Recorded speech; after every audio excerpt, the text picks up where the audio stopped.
Ya, berarti satu orang aja ya.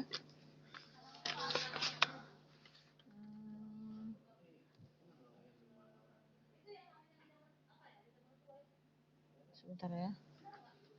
Ambil dulu bukunya, buku bahasa Indonesia, Rin.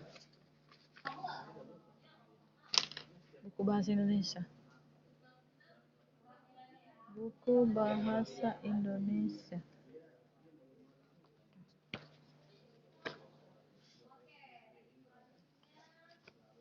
Buku bahasa Indonesia yang kita bahas hari ini Kristiana itu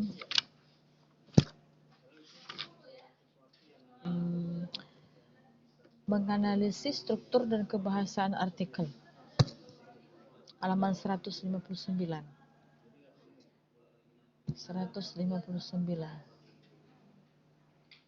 Ya. Halaman berapa, Mas? 159. 159. Ya. Nah, yang kita bahas itu menganalisis. Sudah dibuka? Dah. Sudah dibuka? Udah ya? Menganalisis struktur dan kebahasaan artikel. Itu yang kita bahas. Jadi itu kan di judulnya itu kan ada dua, dibahas struktur baru kebahasaan. Jadi satu-satu dulu kita bahas, yaitu struktur dulu ya. Bisa kamu dengar, Kristiana? Bisa ya? Bisa. Oke, jangan dinonaktifkan kameranya ya kan, karena kita cuma dua orang aja, ini sama kamu aja, biar aja orang itu gak ini, karena mereka main-main aja, tak mau kita panggil pun tak mau dengar, tak mau apa, tak mau jawab. Oke, jadi artikel ya, artikel. Jadi artikel itu kan pernah dijelaskan itu sebagai teks yang membahas suatu permasalahan baik di bidang sosial, ekonomi, agama, politik, dan hukum bahasa dan budaya. Nah, di dalamnya ada beberapa unsur kemarin. Yang pertama ada unsur opini, ada yang fakta. Nah, jadi berupa isu itu merupakan opini. Sedangkan fakta yang benar-benar terjadi, ya itu ada juga tentang unsur-unsur di dalamnya. Nah, kemudian strukturnya itu terbagi tiga. Terbagi tiga. Nah, sebelum sampai ke strukturnya, ada beberapa uraian atau bagian yang perlu kita ketahui. Ya, ada nanti bagian-bagiannya. Nah, tentu nanti di bagian tersebut ya ada isinya yaitu isu aktual. Ya, isu aktual, baru nanti rangkaian argumentasi penegasan kembali. Nah, jadi kalau isu aktual, ya isu aktual berarti dimulai dari permasalahan yang disorot. Nah, permasalahan yang disorot. Ya, tapi dia memang benar-benar itu yang sedang dipermasalahkan. Ya, oke. Aktifkan kameranya ya, dua-duanya. Kita dua orang aja nih. Kristiana dengan Dinda, yang lainnya gak usah lah join, biar aja di situ. Oke, Dinda, mana Dinda nih? Berarti Dinda, apa? Yang kita bahas itu Dinda 160. Hah? Gimana? Gimana Dinda? Putus yang lain kenapa Miss dirimu? Karena mereka nanya. Oh, karena tadi Miss panggil mereka tidak mau mendengar, tidak mau jawab. Udah join tapi main-main.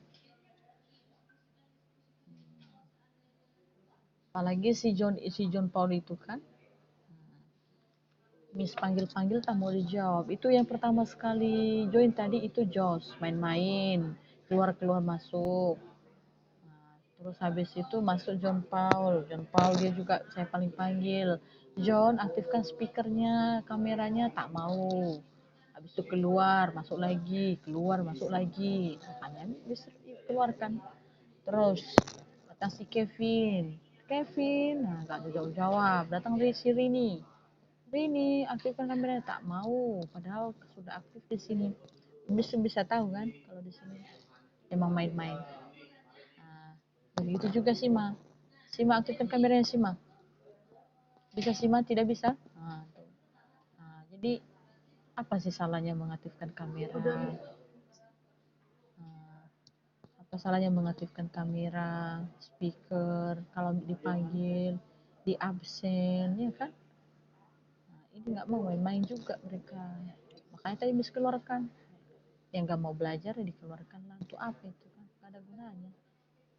Nah, cuma bikin emosi aja kan? Coba kalau misalnya Denny mereka di grup kita itu, pasti Miss marah-marah. Pikir nanti Miss marah-marah, padahal mereka yang memancing emosi Miss.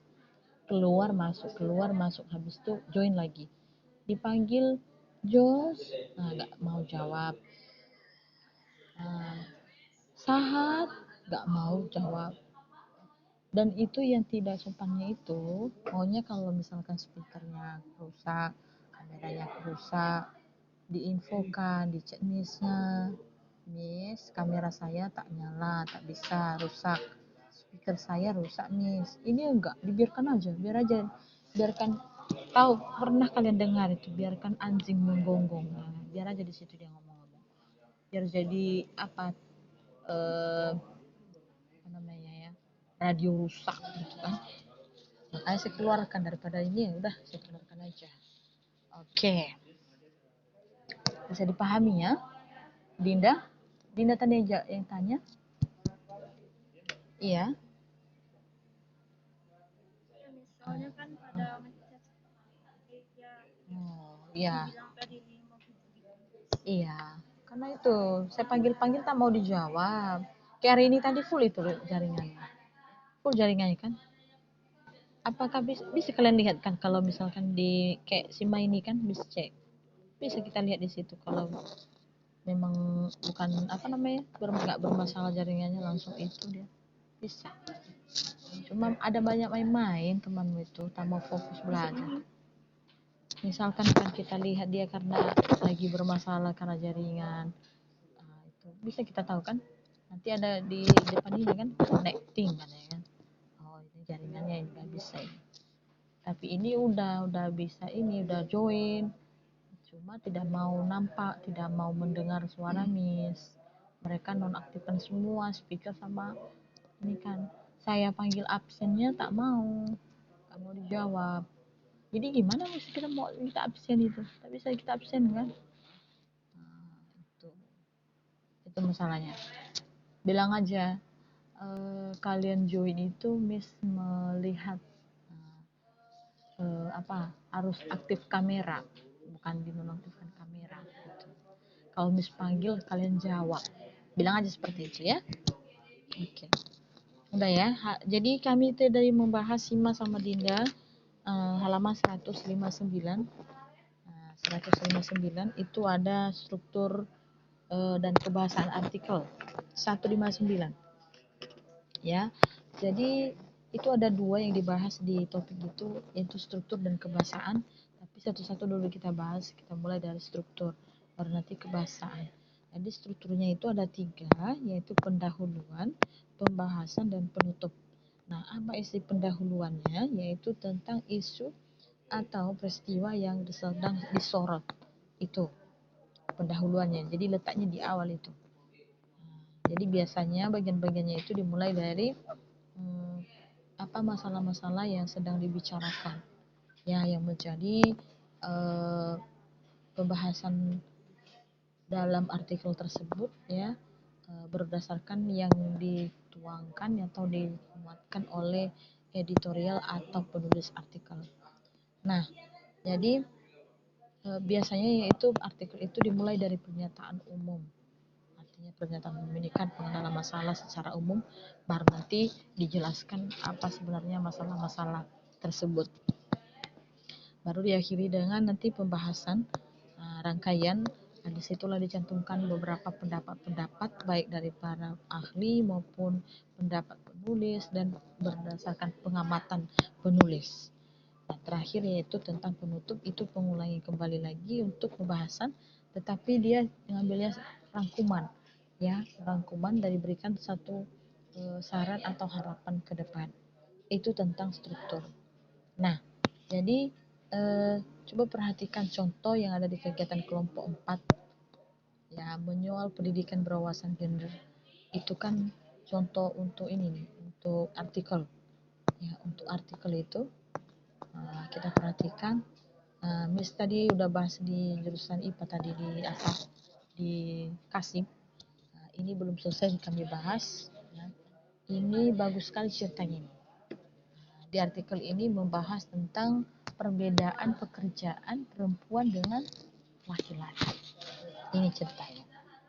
Jadi dimulai dari apakah sesuai dengan strukturnya, sesuai. Dimulai dari sorotan peristiwa dulu, pembahasan dulu, masalah dulu, baru nanti diberikan beberapa pandangan-pandangan dan akhirnya ada beberapa rangkuman yang harus dijelaskan.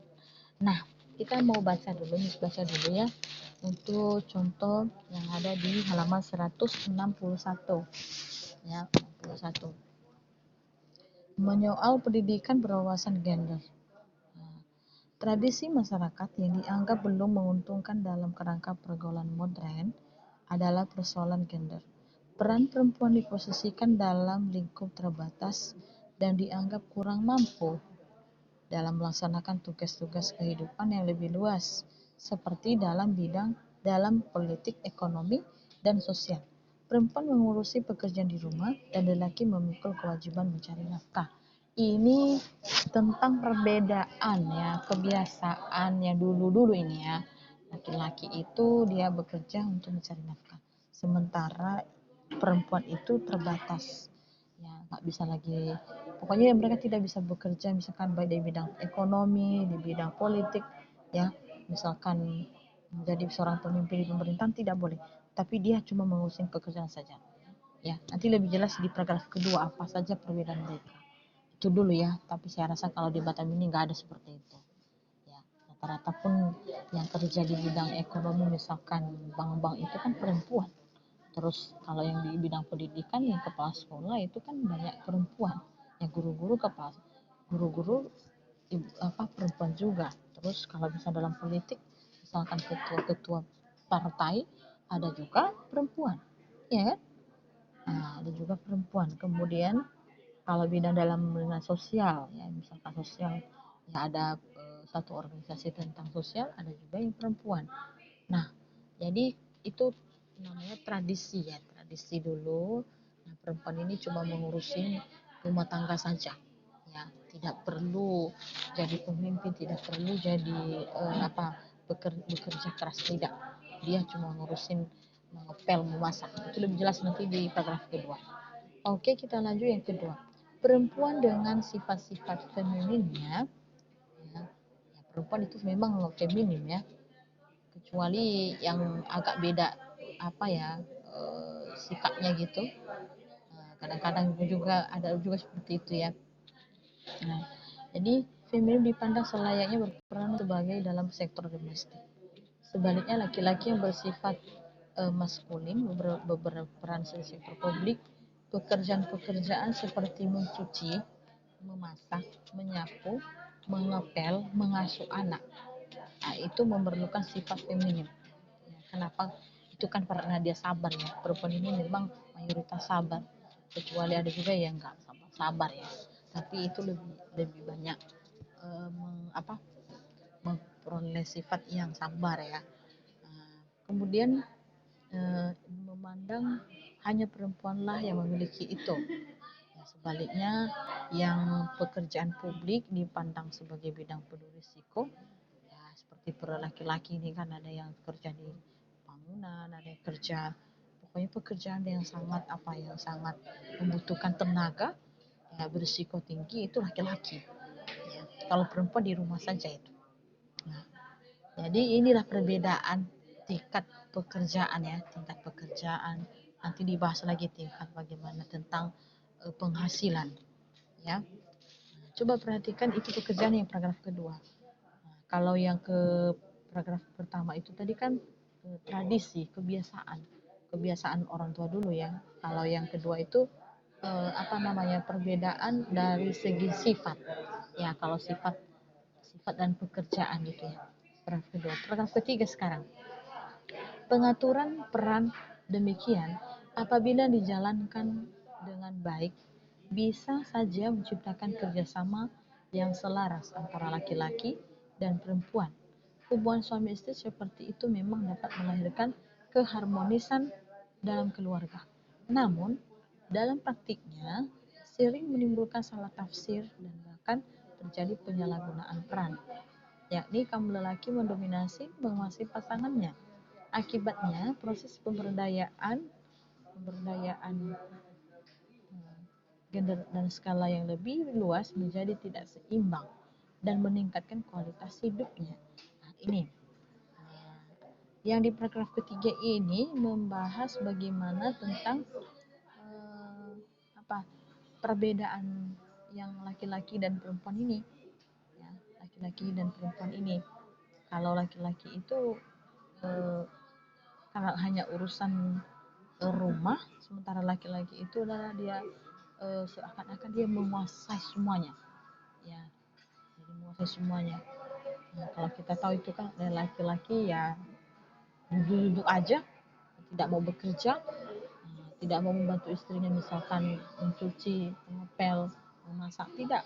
Pokoknya kapan selesai masaknya ya makan gitu ya. Nah, itu perbedaan dalam segi kerjasama kurang. Oke, silahkan Dinda ke toilet. Ya. Nah, jadi kurang kerjasamanya. Makanya kalau kita perhatikan kan di dalam satu keluarga istrinya mengurusin anak, cuci piring, nah udah capek-capek, nah, bapaknya memang sedang sibuk main handphone lah, menonton TV lah, bukannya membantu. Jadi terjadilah perbedaan antara laki-laki dengan perempuan ini ceritanya. Kemudian dilanjutkan dengan bias gender yang dialami perempuan juga merupakan marginalisasi atau proses pemiskinan perempuan dalam ekonomi, subordinasi dalam keputusan politik, dan ketimpangan dalam bidang pendidikan. Kenyataan tersebut terutama tampak pada berbagai bidang pekerjaan, pertanian, pertambangan, ya, galian, industri, pengolahan, listrik, gas, air bersih, dan pada sektor perdagangan besar.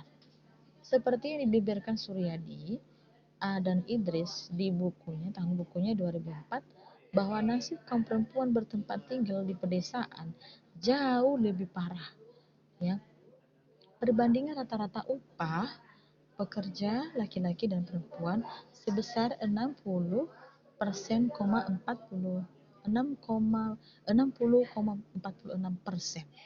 dan 39,54%. Kesenjangan gender dalam sistem pengupahan lebih mencolok pada perempuan yang berpendidikan rendah, yaitu mencapai perbandingan 65,68%. Untuk laki-laki, 35,32 untuk perempuan. Dari fakta-fakta tersebut jelaslah bahwa semakin rendah tingkat pendidikan, semakin besar kesenjangan gender dalam pengupahan. Pasar kerja yang menggunakan tenaga pendidikan rendah sangat tinggi menghargai hasil kerja kaum perempuan. Nah, ini perbedaan upah atau upah gaji ya. Upah itu perempuan dan laki-laki jauh. Nah, kalau perempuan ini tadi jumlahnya 39 ya, setengah baru seperempat gitu ya. Kalau setengah dia kan 50% dari apa penghasilan laki-laki, ini tidak jauh. Apalagi kalau misalkan tidak punya pendidikan, ya, tidak punya pendidikan. Kalau laki-laki sangat tinggi itu, sangat tinggi persentasinya ya. Tapi kalau perempuan, apalagi kalau nggak ada sekolah ya, sangat dihina kali itu, tidak dibutuhkan kemana-mana. Ya. Ini kan perbedaan upah ini. Makanya kalau bapak atau kalau orang tua bekerja itu tinggi gajinya itu wajar karena dia mencari nafkah. Kalau perempuan dia cuma ngurusi rumah. Nah, ini jadi di paragraf keempat ini itu perbedaan upah antara laki-laki dan perempuan. Tapi beda lah kalau di Batam ini kan ini lebih tinggi gaji perempuan saya lihat. Apalagi kalau di PT ya. Nah, PT itu gajinya tinggi itu. dan lebih banyak lagi yang di Batam ini saya lihat ya lebih gampang mencari pekerjaan khusus perempuan daripada laki-laki. Iya kan? Nah, kalau di PT kan perempuan langsung diterima, laki-laki susah itu cari kerjanya, paling marketing lah. Jadi itu seperti itu pembahasan di upah pekerjaan di paragraf keempat. Nah, kita lihat paragraf kelima. Keadaan yang sangat mencolok juga terjadi dalam peran perempuan dalam jabatan struktural di semua lembaga pemerintahan, baik departemen maupun non-departemen. Selain perannya masih kecil, semua jabatan struktural tidak ada yang didominasi perempuan. Jabatan strukturalnya yang dikelompokkan berdasarkan eselon, tidak ada yang didominasi perempuan. Nah, ini yang bekerja di apa ini? Di pemerintahan, tidak ada perempuan, ya laki-laki. Itu dulu ya. Kalau sekarang sudah banyak. Iya kan? Coba perhatikan di kantor-kantor sekarang sudah banyak perempuan yang bekerja. Dia bekerja karena kenapa? Karena sekolah dia kan? Karena sekolah. Nah, itu karena sekolah. Jadi eh, kalau sekarang ya sudah mulai tidak nampak ya, sudah mulai tidak nampak apa namanya perbedaan ya dalam segi jabatan ya. Tidak terkecuali peran perempuan sebagai wakil rakyat. Nah, yang ini ya jadi anggota DPR. Nah, saya rasa kalau sekarang ya udah banyak lah ibu-ibu perempuan yang jadi anggota DPR. Anggota DPR, DPRD ya sudah ada itu. Nah, kalau dulu-dulu iya jarang ya, jarang menjadi pemimpin. Kenapa? Karena anak perempuan ini kan tidak disekolahkan. Yang disekolahkan cuma laki-laki. Yang disekolahkan karena pikiran orang tua dulu itu fokusnya dia di rumah saja. Kalau perempuan ya mengurus rumah, ngepel, nyapu, cuci. Nah, kalau masalah jabatan tidak perlu karena nanti dia kan ada suaminya itu yang bekerja di situ. Nah, itu dulu. Nah, berarti di paragraf kelima ini tentang eh, jabatan struktural yang di pemerintahan maupun di swasta. Makanya di situ departemen dan non departemen. Oke, kita lanjut dengan 6. Fakta yang menunjukkan kesenjangan gender pada bidang pendidikan tampak pada proses pembelajaran di sekolah. Siswa laki-laki selalu ditempatkan dalam posisi yang lebih menentukan. Misalnya adalah dalam memimpin organisasi siswa, ketua kelas, diskusi kelompok, ataupun dalam pemberian kesempatan bertanya dan mengungkapkan pendapat. Saya rasa itu dulu ya. Kalau sekarang ya malah itu yang lebih serius itu perempuan kalau belajar ya. Tapi kalau pemimpin juga itu sudah banyak. Buktinya kalau di sekolah kita itu kan ada juga itu ketua osisnya itu perempuan. Iya kan? Perempuan. Iya kan bisa sekarang di sekolah-sekolah. Ketua kelas juga perempuan. Padahal ada laki-laki di dalam. Kenapa? Karena mungkin kurang fokus. Jadi itu dulu. Lebih dominan kan lebih diandalkan, lebih dipilih jadi pemimpin misalkan di dunia pendidikan itu yang laki-laki. Nah, ini. Jadi dia ceritakan semua ini masalah yang dulu ini. Kalau dulu itu yang tapi sekarang enggak. Itu paragraf apa? Paragraf ke-6 itu membahas tentang bagaimana perbedaan perempuan laki-laki dalam bidang pembelajaran misalkan di sekolah. Nah, baru kita lanjut ke 7. Padahal siswa perempuan lebih lebih survive ya bersekolah daripada siswa laki-laki. Hal itu disebabkan oleh angka bertahan retention rate yang lebih tinggi pada semua jenjang pendidikan. Angka putus sekolah siswa perempuan selalu lebih kecil. Siswa perempuan juga lebih bisa menyelesaikan sekolah daripada siswa laki-laki. Iya, kenapa? Karena perempuan itu kan kalau dia putus sekolah berarti malu ya. Iya kan? Nah, malu. Tapi kalau laki-laki ya tidak masalah. Nah, tidak masalah sama dia. Nah, itu kayaknya nggak apa-apa lah, nggak terlalu dipikirkan sekali. Tapi kalau perempuan dipikirkan dia nggak mau itu dia malu. Nah, jadi di paragraf ke-7 itu permasalahan bagaimana tentang apa pendidikan yang dicapai oleh laki-laki dan perempuan. Ya.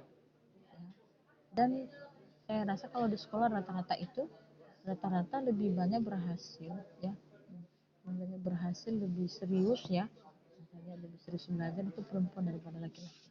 Tapi untuk hasilnya ya sama saja kalau sekarang ya sama saja. Nah, itu ya, karena lah kalau dia serius pun laki-laki pun bisa juga sukses itu. itu tentang pembahasan tentang banyak ya perbedaan-perbedaan dalam segi pendidikannya, dalam segi prestasi, dalam segi struktural, sudah banyak perbedaan. Oke, kita lihat yang 8. Menurut Suryadi atau Idris 2004, ya bukunya tahun 2004, fakta-fakta di atas berkaitan dengan banyak faktor, terutama perilaku masyarakat yang lebih mementingkan pendidikan anak laki-laki daripada perempuan. Betul. Kalau di desa-desa, ya disekolahkan itu laki-laki, ya perempuan nggak disekolahkan, ya nggak usah sekolah, karena nanti kalau dia sekolah kan itu suaminya itu kan. Nah ini.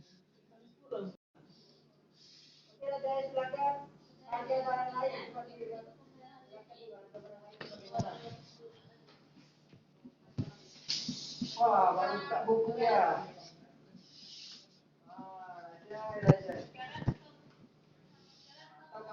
Atau kamu curiga kamu liatin ya? Atau kamu sibuk? Oke. Baru kita lanjutkan, tadi jaringannya nggak bagus ya. Nah, baru dilanjutkan dengan 8 ya. Nah, fakta-fakta di atas berkaitan dengan banyak faktor, terutama perilaku yang mementingkan pendidikan anak laki-laki dan daripada perempuan. Faktor budaya juga mengatur pada pemilihan jurusan oleh para peserta didik itu sendiri. Apabila laki-laki lebih banyak memilih bidang ilmu keras atau hard science, menyiapkan mereka menjadi tenaga produksi utama. Kemampuan lebih banyak memilih bidang-bidang ilmu perilaku seperti pendidikan, psikolog, dan kesejahteraan sosial. Ya, artinya ini kan bidang-bidang yang diambil ya jurusan. Ya dulu itu kan perempuan itu paling ngambil jurusan yang apa ya, yang gampang-gampang saja, yang mudah-mudah, kayak guru, perawat, ya. Nah, itu. Terus yang kerja di kantor, di perkantoran, nah itu lebih banyak perempuan. Tapi kalau misalkan kerja kayak di kapal, kayak pilot, tentara, polisi, nah itu dulu lebih banyak laki-laki. Nah ini, jadi di 8 ini perbedaan yang laki-laki dan perempuan itu dalam menentukan jurusan ketika tamat di sekolah. Ya, jadi itu. Jadi dimulai dari, kalau yang kan dulu kan lebih banyak itu guru, yang banyak itu apa namanya, kerja di kantor kayak di bank. Nah, terus misalkan kerja untuk urusan tentang agama, ya. Jadi itulah perempuan. Tapi kalau laki-laki polisi, tentara, ya pihak keamanan, ya pilot dan segala macam, itu kerjanya yang berat-berat itu laki-laki. Itu. Jadi di 8 itu dijelaskan perbedaannya. Kemudian di 9, faktor lain juga besar pengaruhnya adalah mentalitas pada pengelolaan dan pelaksanaan pendidikan yang masih berwarna laki-laki. Kultur birokrasi masih menempatkan perempuan dalam posisi yang kurang menguntungkan, khususnya dalam pengambilan keputusan di bidang pendidikan. Hal ini dibuktikan dalam rendahnya proporsi perempuan yang berkedudukan sebagai pejabat struktural, baik itu dia tingkat strategis maupun pada tingkat operasional. Proporsi kepala sekolah perempuan misalnya secara konsisten jauh lebih kecil pada setiap jenjang pendidikan. Akibatnya keputusan-keputusan habis.